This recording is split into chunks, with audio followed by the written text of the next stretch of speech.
উনিও এই আপনি জানেন যে পরিবেশ নদী নিয়ে কাজ করে।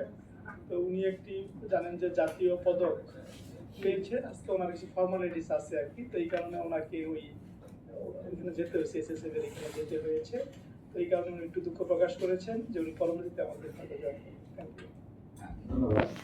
আরেকটা জিনিস আমি বলতে চাই, আমাদের আসলে এই জায়গায় যারা আছেন তারা আমার চেয়ে অনেক বেশি জানেন এবং তারা দীর্ঘদিন ধরে মানুষের সাথে, নদীর সাথে পানি ব্যবস্থাপনা নিয়ে কাজ করেন। সুতরাং আমরা মূলত হচ্ছে আলোচনাটা শুরু করার জন্য আমি যে বিষয়গুলো নিয়ে একটু আলোচনা করবো। আমি বিশ্ববিদ্যালয়ে পড়ানোর আগে প্রায় ৬-৭ বছর ওয়ার্ল্ড ফিশে ছিলাম, মানুষের সাথে কাজ করেছি এবং লাস্ট ১৫ বছর বিভিন্ন প্রজেক্টের সাথে এই জায়গার সাথে আছি। সুতরাং আমরা একটু আলোচনা করার চেষ্টা করবো যে আসলে কিভাবে জলবায়ু সহিষ্ণু পানি ও পরিবেশ ব্যবস্থাপনা আমরা করতে পারি আর কি। এই সকল জিনিসগুলো হয়তো আপনাদের জানা, বেশিরভাগই আপনাদের জানা বা সবই আপনাদের জানা। তারপর আমরা জাস্ট একটু আলোচনা করার জন্য শুরু করছি। যেটা হচ্ছে এই জায়গায় আমরা মূলত আমাদের আসলে এই পানি ব্যবস্থাপনা বা জলবায়ু সংকট এবং আমরা যে চ্যালেঞ্জের মধ্যে আছি, আমরা একটু দেখার চেষ্টা করব যে আসলে আমরা চ্যালেঞ্জের কোন জায়গায় আছি এবং আমরা কিভাবে প্রকৃতি ভিত্তিক এই সমাধানটা করতে পারি। কারণ আমরা আসলে অনেক কিছুর পরে এসে আবার এখন প্রকৃতির কাছে চলে এসেছি। আমাদের যেই পরিমাণ উন্নয়ন হচ্ছে সবকিছু, তারপরে এখন আসলে মনে হচ্ছে যে এই উন্নয়নগুলো একটা সময় আমার জন্য বাধা হয়ে দাঁড়িয়েছে। আমার যদি বলি যে নদী, প্রাণ, প্রকৃতি সকল কিছু পিছনে আমরা দেখতে যাই যে অপরিকল্পিত যে উন্নয়ন। সুতরাং এগুলো নিয়ে আমরা একটু কথা বলার চেষ্টা করবো এবং আমাদের যে জলবায়ু প্রেক্ষাপটে আমাদের যে ঝুঁকিগুলো আছে এই ঝুঁকিগুলো নিয়ে আসলে বলবো। আমরা এই জায়গায় অল্প একটু কথা বলতে চাই যেটা নিয়ে, সেটা হচ্ছে আমরা সবাই জানি যে আসলে আমাদের একটা প্যারিস চুক্তি আছে, যে জায়গায় আমরা চাই যে আমাদের পৃথিবীর তাপমাত্রা ১.৫ ডিগ্রি থাকুক, 1.5 ডিগ্রি সেন্টিগ্রেড থাকুক। কিন্তু আমরা কিন্তু আসলে এখন সবাই বিশ্বাস করছি বা সবাই ধারণা করছি এইটা মানে ২ ডিগ্রি অবশ্যই ছাড়িয়ে যাবে। তার মানে আমাদের যে পরিকল্পনাটা ছিল সেই পরিকল্পনার কাছে কিন্তু আমরা নাই। আমরা যে প্যারিস চুক্তি করেছিলাম, যে এগ্রিমেন্ট করেছিলাম, সারা পৃথিবীর সকল মানুষ আমরা এখন অনেকেই দেখি যে সেই ইচ্ছা মতো হচ্ছে, সেই চুক্তি থেকে বেরিয়ে যাচ্ছে, তার যেটা ইচ্ছা সেটা করছে। সুতরাং আমাদের এই তাপমাত্রা বৃদ্ধিটা কিন্তু বেড়ে যাচ্ছে। এখন আমাদের তাপমাত্রা বৃদ্ধিটা হলে কি হবে? তাপমাত্রা বৃদ্ধি হলে আসলে সমস্যাটা যেই জায়গায় আমাদের, আমরা দেখেছি এটাকে তাপমাত্রা বৃদ্ধি হলে আমাদের সাগরের যেই পরিমাণ আমাদের যেই বায়োডাইভার্সিটি রয়েছে, এই বায়োডাইভার্সিটির একটা বড় অংশ কিন্তু কমে যাবে এবং বলা হচ্ছে যে কোরাল শতভাগ হারিয়ে যাবে। তার মানে এইটা ১.৫ থেকে ২ হলে কি পরিমাণ হারিয়ে যাবে এটারও স্ট্যাটিস্টিক্স আছে। তার মানে এই তাপমাত্রার সাথে পৃথিবীর অনেক কিছু জড়িত। আমরা যেমন এখন অনুভব করি যে আমরা আমাদের এসি রুম থেকে বের হয়ে গেলে আমরা সহ্য করতে পারি না, ঠিক সেরকম একটা মাছেরও যদি আমরা চিন্তা করি, তার ব্রিডিং, নার্সিং এই জায়গাগুলোতে আসলে ডিস্টার্ব হবে।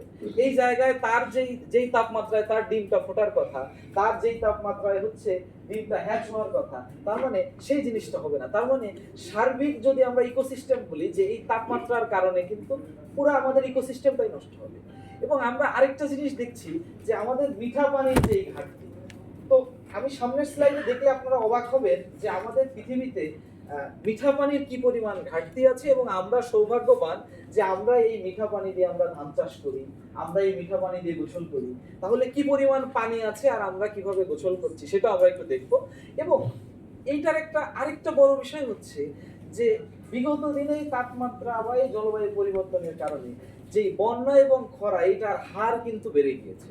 সুতরাং এগুলোর সাথে আপনারা সবাই আমাদের সাথে একমত হবেন যে এই পরিবর্তনগুলো লক্ষণীয়। এটা এমন না যে সামনে আসলে এই পরিবর্তনটা হবে, আমরা কিন্তু দেখতেই পাচ্ছি। আমরা যারা অনেক আমাদের চেয়ে বিজ্ঞ আছেন, সিনিয়র আছেন, তারা যেই মাছগুলো দেখেছেন নিশ্চয়ই ওই মাছগুলো এখন আর বাজারে নেই। তারা অনেক প্রাণী দেখেছেন, সেই প্রাণীগুলো কিন্তু এখন আমাদের এই জীববৈচিত্র্য থেকে বা আমাদের এই প্রকৃতি থেকে হারিয়ে গিয়েছে। আমরা এই ছবিটাকে একটু যদি খুব ভালোভাবে একটু দেখার চেষ্টা করি, তাহলে এই জায়গায় আমরা দেখব যে আমাদের পৃথিবীতে কতটুকু পানি আছে আসলে। তো আমাদের পৃথিবীতে যেই পানি আছে, এই পানির প্রায় 96.5%, তার মানে প্রায় 97% পানি আছে সাগরে। তার মানে 97% পানি হচ্ছে নোনা পানি। আমরা সাগরের যেই পানি এটা লবণাক্ত পানি। এবং শুধুমাত্র আমরা যদি দেখি যে আমাদের এই মিঠা পানিটা শুধুমাত্র 2.5, তার মানে হচ্ছে 2.5% পানি হচ্ছে মিঠা পানি। সারা পৃথিবীর 2.5% পানি। সেই 2.5%কে যদি আমরা বিশ্লেষণ করি, সেই জায়গায় দেখবো প্রায় 70% পানি আছে হচ্ছে আইস হিসেবে পাহাড়ে বা কোনো জায়গায় মেল্টিং হয়ে আছে। তো এই যে জায়গাটা, তার মানে আমাদের পানি আছে এবং গ্রাউন্ড ওয়াটারে আছে প্রায় 30%। আমরা যদি এই জায়গাটা দেখি, আমরা আসলে এই পানির যেই প্রয়োজনীয়তা, এটাকে আমরা বুঝতে পারবো যে আমাদের তাহলে সারফেসের যে ওয়াটারটা যেটাকে আমরা ব্যবহার করছি সেটা মাত্র 1.2%। এটা আমার ডাটা না, এটা হচ্ছে ইউএস জিওলজিক্যাল সার্ভের ডাটা। তার মানে এত কম পানি, সেই পানিটা দিয়ে কিন্তু আমরা বাংলাদেশ, অবশ্যই আমরা বিশ্বাস করি রেমিটেন্সে হচ্ছে আরএনজি সেক্টরে আমরা অবশ্যই অনেক ভূমিকা আছে, কিন্তু ইদানিং কয়েকদিন আমরা দেখতে পাচ্ছি যে একটা জিন্স প্যান্ট তৈরি করতে কি পরিমাণ পানি লাগে, এই ছবিটা আমরা দেখেছি অনেকে। তারপরে হচ্ছে 1 মন ধান উৎপাদন করতে কত হাজার লিটার পানি লাগে। সুতরাং এইগুলো কিন্তু আমরা ইতিমধ্যে দেখছি। কারণ কি, আপনারা সবাই যখন বাইরে গিয়েছেন তখন আপনারা দেখেছেন যে আপনারা এই 100 গ্রামের একটা পানি খেতেও আমরা দেখা যাচ্ছে $5 দেওয়া লেগেছে। সেই জায়গায় আমরা কিন্তু এই পানির অপচয়টা আমরা প্রতিনিয়ত করছি। এবং এটা যদি আমরা এই 1.2% চিন্তা করি, সেই জায়গায়ও কিন্তু আমরা কোন জায়গায়, সেই জায়গায় লেকে কি পরিমাণ আছে, এগুলো কিন্তু অ্যাক্সেসিং নেই। তার মানে একটা সময় আমরা কিন্তু যে কোনো জায়গায় টিউবওয়েলের পানি খেতাম, কিন্তু এখন কিন্তু আমরা কেউ মিনারেল ওয়াটার ছাড়া খাই না। আমরা সবাই মনে করছি এই পানিটা কন্টামিনেটেড হয়ে গিয়েছে, এই পানিটা খেলে আমাদের ক্ষতি হবে। তার মানে এটা যে আমার একটা কত গুরুত্বপূর্ণ জিনিস, সেটাকে আমরা আসলে নষ্ট করছি। এই জন্য আসলে আমি এই স্লাইডটা এখানে দেওয়া। তো আমরা আজকের আমার যে আলোচনা, সেটা হচ্ছে আমরা সবাই জানি যে নেচার বেসড সলিউশন। তার মানে আমার এনবিএস এর কথা আমরা বলছি যে আমরা কিভাবে এই প্রকৃতি আমাকে আসলে এই সমাধানের জায়গাটা দিতে পারে। এখন আমাদের কিন্তু প্রচুর জায়গা আছে, আমরা দেখেছি বিগত দিনে নদী দখল দূষণ হয়ে কিন্তু নদী খাল, নদী তো দখল হয়ে যাচ্ছে, আর খাল দখল হয়ে তারা কোথায় নিয়েছে সেটা আমাদের আসলে বলারই অপেক্ষা রাখে না। সেই জায়গায় আমরা আসলে, যেটা আমার সরকারের যে জায়গাটা আছে, এই জায়গাটা আমরা আস্তে আস্তে কিভাবে পুনরুদ্ধার করতে পারি। এটা অনেকেই বলছে যে উপজেলার একেবারে যদি বড় খালটা চিন্তা করি, সেটা আমরা উদ্ধার করতে পারবো না, কিন্তু একটা উপজেলার সবচেয়ে যদি দূরের গ্রামটাও হোক না কেন, সেই জায়গার খালটা তো আমরা উদ্ধার করতে পারি। সেই সরকারের এই জায়গাগুলোকে আমরা কিভাবে উদ্ধার করতে পারি, এবং আমরা বিভিন্ন সময় এখন বলছি যে সবুজ অবকাঠামো কিভাবে তৈরি করতে পারি। এই জায়গায় বাংলাদেশ সরকারের একটা বড় ধরনের এবার ভূমিকা আছে। এবার আমরা দেখেছি তারা নবায়নযোগ্য জ্বালানি বা সকল জায়গায় তারা কিন্তু ত্যাগ করেছে, বা তারা আমরা যদি বলি এবার 9.5 লক্ষ কোটি টাকা হচ্ছে আমাদের মোটামুটি বাজেটের আকার, কিন্তু এই জায়গায় আপনি দেখবেন জলবায়ু ট্রাস্ট ফান্ডের বাজেট কিন্তু অনলি 100। যদিও অনেক জায়গায় টাকা আছে, কিন্তু এই জায়গাগুলো কিন্তু আসলে আমাদের কথা বলার জায়গা, যে যেই জায়গাগুলো আসলে আমাদের আসলে ফান্ডও দরকার, কাজ করাও দরকার। তার পাশাপাশি আমাদের যে নদীগুলো রয়েছে, এটার একটা স্বাভাবিক প্রবাহটা বজায় রাখা।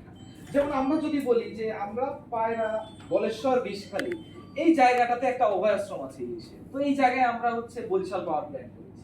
আমরা যদি আরো কাছে যেয়ে যদি চিন্তা করি, আমাদের 40 কিলোমিটার একটা অভয়াশ্রম আছে আন্ধারমানিক নদী, সেইটার পাশেই কিন্তু আমি পাওয়ার প্রজেক্ট করেছি। তো এতে কি হয়েছে, 40 কিলোমিটার যে ইলিশের অভয়াশ্রম, সেই জায়গায় আমরা বলেছি আলট্রা সুপারসনিক টেকনোলজি ব্যবহার করে আমি কোল নিয়ে আসবো। তাহলে সেই জায়গায় আমি কি করছি, সেই জায়গায় আমরা এখন দেখতে পাচ্ছি যে এই সাইটটা সরাসরি আমি পানিতে ফেলে দিচ্ছি। তার মানে এটার মধ্যে লেড, আর্সেনিক, ক্রোমিয়াম, ক্যাডমিয়াম, এই ধরনের ভারী ধাতুগুলো রয়েছে। এটার মধ্যে যেই মাছ আছে, সেই মাছগুলো হারিয়ে যাবে আস্তে আস্তে। তাদের যে, এবং উপকূলটাকে আমরা বলি এটা একটা ব্রিডিং এবং নার্সিং গ্রাউন্ড।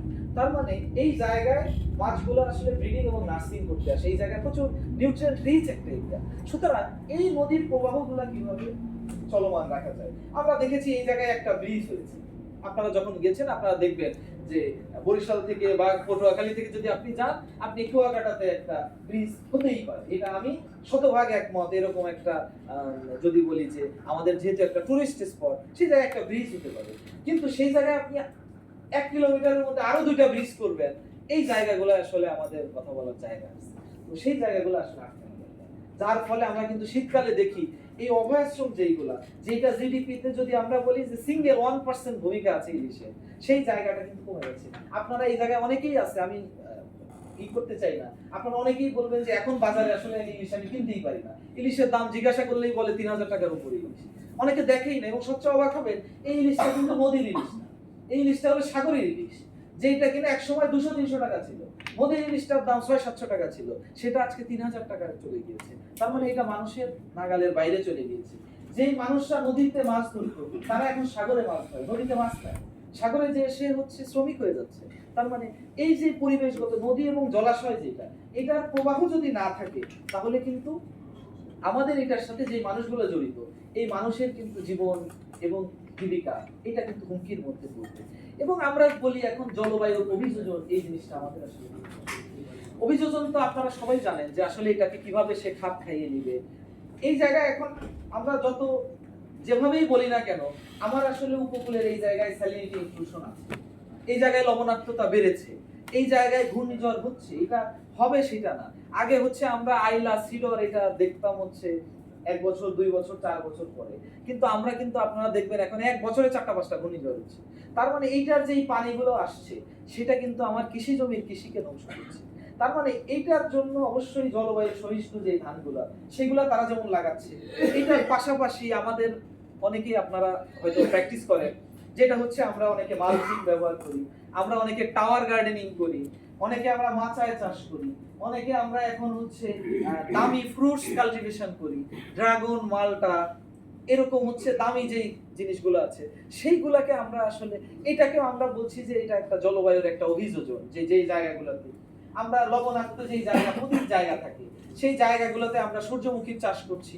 আমরা দেখছি যে সাতক্ষীরার শ্যামনগর বা হচ্ছে আমরা যদি বলি কলারোয়া, তালা, এই জায়গাগুলোতেও কিন্তু আমরা এই অভিযোজনের দিকে এগিয়ে যাচ্ছি। আমরা কিন্তু সূর্যমুখীর একটা সরকারের একটা বড় প্রকল্প আছে, এবং আমি রিসেন্টলি দেখেছি এসবিসি ব্যাংক যেটা, তারাও বিভিন্নভাবে এই জলবায়ুর এই জায়গাগুলোতে ফান্ড দিচ্ছে। সুতরাং আমাদের এই কৃষি এবং জলসম্পদ এইটাকে কিভাবে সামনের দিকে নিয়ে যাওয়া যায়, সেই জন্য অবশ্যই আপনারা সবাই মিলে কাজ করছেন। এই কাজগুলোকে কিভাবে প্রান্তিক পর্যায়ে মানুষের কাছে নেওয়া যায় সেটা চেষ্টা করা জরুরি। এবং আমাদের আরো কিছু ঝুঁকি যদি আমরা চিন্তা করি, যে আমাদের আসলে কিন্তু এটা বিজ্ঞান বলছে 2021 সালের মধ্যে এটা সমুদ্রের উচ্চতা বেড়ে যাবে 1 থেকে 1.5 মিটার বেড়ে যাবে, বা 0.5 থেকে 1 মিটার বেড়ে যাবে।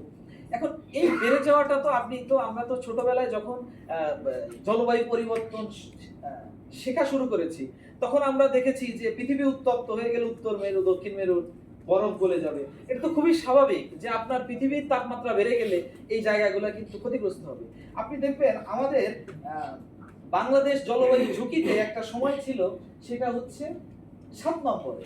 এটা 2025-এও ছিল, তার অবস্থান ছিল ঝুঁকিতে 7ম, কিন্তু এবার 2026 এসে দেখবেন ঝুঁকিতে হচ্ছে 13 নম্বরে চলে এসেছে। তার মানে এই জায়গায় কারা এসেছে? এই জায়গায় দ্বীপ রাষ্ট্র, আমরা হাইতি দেখেছি বিশ্বকাপে, হাইতি, ডোমিনিকা, এইরকম যারা দ্বীপ রাষ্ট্র আছে তারা কিন্তু এখন অনেক ঝুঁকির মধ্যে পড়ে যাচ্ছে। তার কারণ কি? এক সময় কিন্তু এই রাষ্ট্রগুলো সবার আগে তলিয়ে যায়। এবং অবশ্যই এটার পাশাপাশি আমরা ওই লিস্টে আমরা যদি বলি 12 নম্বরে ফ্রান্স আছে, কিন্তু ফ্রান্স এটাকে ম্যানেজ করতে পারবে। ইন্ডিয়া, চায়না আমাদের উপরে ঝুঁকিতে, এখন তারা এটাকে ম্যানেজ করতে পারবে, কিন্তু আমাদের তো উপকূলের মানুষজন গরিব মানুষ, তাদের কি হচ্ছে? তারা যখন নদী ভাঙন এটার ফলে তারা হচ্ছে বাস্তুচ্যুত হচ্ছে। আমরা যদি মাইগ্রেশনের অবস্থা দেখি, আমরা দেখবো উপকূলের যে জেলাগুলো রয়েছে, সাতক্ষীরা বলি, পটুয়াখালী বলি, বরগুনা বলি, ভোলা বলি, এই জায়গায় আপনারা দেখবেন যে জনসংখ্যা মাইনাসে আছে। তার মানে এই জায়গার মানুষেরা এখন কিন্তু শহরমুখী হচ্ছে। আপনি যদি আরো অবাক হবেন, আমরা 10 বছর আগে যে পায়রা পাওয়ার প্ল্যান্ট হয়েছে, সেই পাওয়ার প্ল্যান্টের টাকা এখনো দেয়। তার মানে যেই জায়গায় 1900 বিঘা জমি নিয়ে নিয়েছে, সেই 1900 বিঘার যারা মালিক তারা 3 ভাগের 1 ভাগ টাকা পেয়েছে, বাকি টাকা পায় না। তার মানে 10 বছরেও তারা কিন্তু টাকাটাই পায় না। এই মানুষগুলো কোথায় গিয়েছে? আপনি যদি আরো চিন্তা করেন, আপনারা যেহেতু খুবই নদীর মানুষের কাছাকাছি নিয়ে কাজ করেন, পানি নিয়ে কাজ করেন, আপনি ভাবেন তো এই জায়গাটায় কত মানুষ ছিল যারা নদীর পাড়ে বসবাস করত, তাহলে তাদের তো কোনো টাকা পাওয়ারই সুযোগ নাই। তাহলে ওই মানুষগুলো কোথায় গিয়েছে? এই মানুষগুলো কিন্তু এখন শহরে চলে এসেছে, বস্তিতে আসছে। এবং আপনি দেখছেন জলবায়ু পরিবর্তনের কারণে যেই পরিমাণ হিট হচ্ছে, সেই জায়গায় কিভাবে আমরা বস্তিতে মানুষ বসবাস করছে, এবং আমরা এই উপকূলীয় যে লবণাক্ততার সাথে সাথে এই মানুষগুলোর যে জীবন জীবিকাটা হারিয়ে যাচ্ছে, সেই জায়গায় কি হচ্ছে? আপনি দেখবেন এই মানুষগুলো ঢাকা শহরে এসে গার্মেন্টসে কাজ করতে যাচ্ছে, কিন্তু আপনি নিজেই জানেন যে গত 2 বছরে বা 2.5 বছরে আমরা নিউজেই দেখেছি যে 350 ফ্যাক্টরি বন্ধ হয়ে গেছে। তাহলে এই জায়গায় যদি 1000 করেও কর্মী থাকে, তাহলে সেই জায়গায় কি পরিমাণ কর্মী ছাঁটাই হয়েছে। এবং আমরা জানি এই মানুষগুলো অধিকাংশই আমরা একটা স্টাডি করেছি অক্সফ্যাম থেকে, সেই জায়গায় আমরা দেখেছি প্রায় 55টা ডিস্ট্রিক্টের মানুষ এই জায়গায় থাকে। সেই জায়গায় সবচেয়ে বেশি আমরা দেখেছি নদী ভাঙনে কুড়িগ্রাম থেকে 13 ভাগ মানুষ এখানে এসেছে, সাতক্ষীরা থেকে এসেছে প্রায় 7 ভাগ মানুষ, সকল জায়গা থেকে। তার মানে এই মানুষগুলো যারা নদী ভাঙনে চলে এসেছে তাদের কিন্তু আর সুযোগ নাই ফিরে যাওয়ার। তাহলে কি তারা কিন্তু আসলে এই শহরে মানবতার জীবনযাপন করছে। আমরা বলছি আজকে হকার এই জায়গায় থাকবে না, কিন্তু তারা করবে কি? তাদের আসলে আপনি যদি চিন্তা করেন তাদেরকে মানে তাদের বাঁচার কিন্তু আসলে কোনো উপায় নাই। তার মানে এই সংকটটা, একসময় আমার বাড়ি হচ্ছে খুলনাতে, একসময় আমি খুলনাতে কোনো বস্তি দেখি নাই, বাট এখন খুলনাতে সাতক্ষীরার প্রচুর মানুষ এসে কিন্তু খুলনা শহরে আমরা যদি বলি এটা রূপসার আশেপাশে কিন্তু অনেক বস্তিতে কিন্তু তারা বসবাস করছে। তার মানে এই মানুষগুলো কিন্তু এই জায়গা থেকে চলে আসছে, সে কিন্তু চেষ্টা করছে বেঁচে থাকার জন্য। সুতরাং এবং আমরা যদি বলি উত্তরাঞ্চলের যে জায়গাগুলোতে, সেই জায়গায় আমরা কিন্তু প্রতিনিয়ত দেখি এখন কিন্তু পানি নাই আসলে। যেই পরিমাণ খরার সময় আমরা তাদের যে দুর্দশা দেখি এবং যেই পরিমাণ তাপদাহ আমরা দেখছি, আমি 1 সপ্তাহ আগে সাতক্ষীরার দিকে যাওয়ার সুযোগ হয়েছিল। উপকূলের দিকে আমার মনে হয় ঢাকার চেয়ে আরো বেশি তাপ, কারণ এই জায়গায় বাতাসে যেই পরিমাণ হচ্ছে ফরেন পার্টিকেলের পরিমাণ, তাতে করে আমার মনে হয় হিটটা আরো বেশি ট্র্যাপ হয়ে আছে। তার মানে তাপমাত্রা কিন্তু আসলে এই জায়গাগুলো কিন্তু আমাদের ঝুঁকির জায়গা। এখন আমরা যদি এখনই এই শহরটাকে যদি বাঁচানোর পরিকল্পনা না করি, এই দেশটাকে যদি বাঁচানোর পরিকল্পনা না করি, তাহলে দিন যত যাবে তত খারাপের দিকে কিন্তু আমরা যাচ্ছি। সুতরাং আমরা ইতিমধ্যে কিছু বিষয় বলেছি যে আমরা এই জায়গাটায় যে আমাদের যে সবুজ বনায়নের কথা বলছি, আমাদের যে বনায়ন থাকার কথা। আমি একটা কোটেশন দিব, এটা একজন বলছিলেন যে আমি যদি গাছ না লাগাতাম তাহলে আমি বুঝতে পারতাম না যে আসলে গাছের কত সুন্দর। তার মানে আমরা বিগত 1 সপ্তাহ আগে একটা নিউজ দেখেছি সোনাদিয়াতে কি পরিমাণ গাছ পুড়িয়ে ফেলা হয়েছে। তার মানে আমরা কতটা নৃশংসভাবে আসলে সোনাদিয়ার মতো এরকম একটা বিরাট জায়গার গাছ আমরা শুধু কাটি না, পুড়িয়ে ফেলেছি। তার মানে এটা কতটা নৃশংস আমরা, এটা যদি আমরা চিন্তা করি। সুতরাং আমাদের আসলে এই গাছটা তো আমার শত্রু না। একটা গাছ কি পরিমাণ অক্সিজেন দেয় এটা তো আমরা জানি, একটা গাছ কি পরিমাণ এসি যে পরিমাণ বাতাস দেয় তার কত গ্যালন শোষণ করে সেটা আমরা জানি।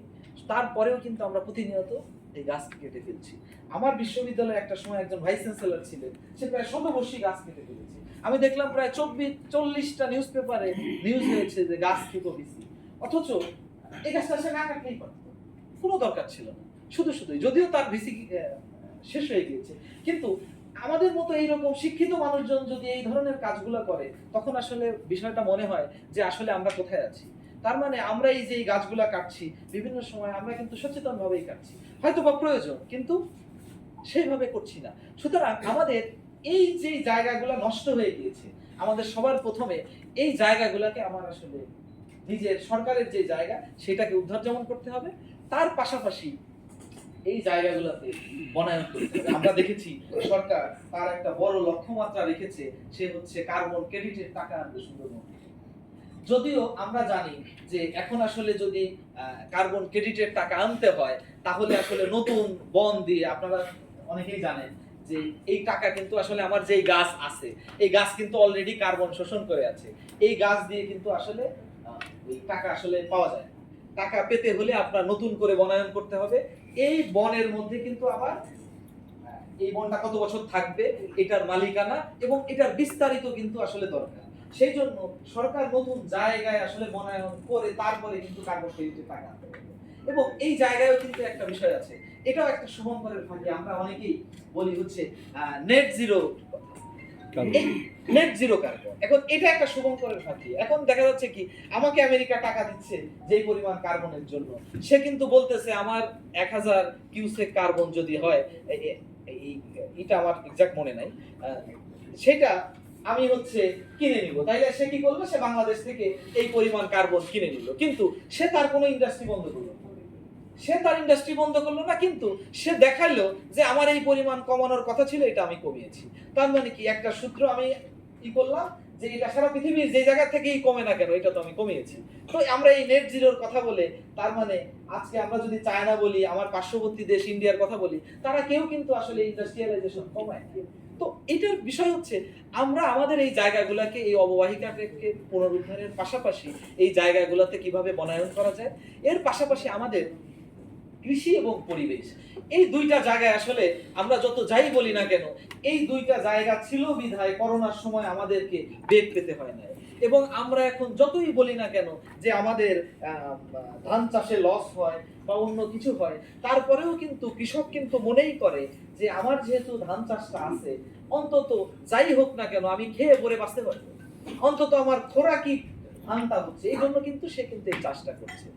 এবং আপনি যদি দেখেন উপকূলের এই মানুষ, সে কিন্তু এই জায়গা থেকে চলে আসতে চায় না।